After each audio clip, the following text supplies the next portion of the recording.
Madedets na hindi pa naluluto ang ating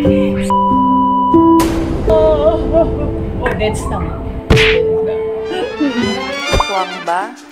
Yasibu, tomatoes, sitaw, pork marinated, kaso, abab. Hello sa mga kananayan ko dyan! Kung bago ka lang sa aking video, ko nga pala si Janice, Anis kung tawagin, A-N-I-S. Anis, maiinis ka sa akin. So bago ka mainis sa akin, tara samahan mo muna ako magluto. Alam niyo ba mga moms, gusto ko lang i-share sa inyo. Di ko alam kung alam niyo na to ha, basta sasabihin ko lang, sharing is caring. Hindi naman masama kumain ng munggo, beans, mani at nuts ang mga taong may gout.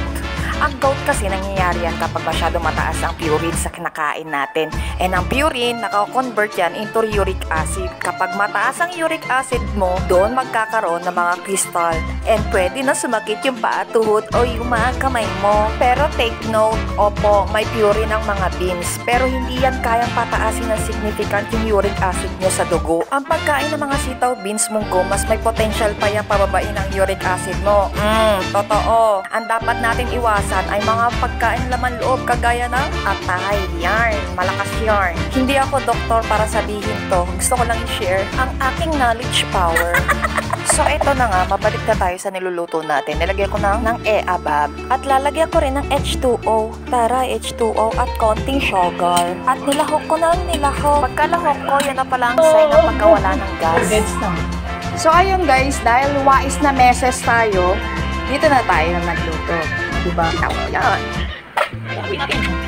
Nilagyan ko ng kaso. Ayan, konti lang. Oops, huwag niyong tatakpan. Hayaan nyo lang siyang kumulo. So pagkakulo, kumain na kami ni Baby Polly. Dito na nagtatapos ang aking video. Babush! See you next live!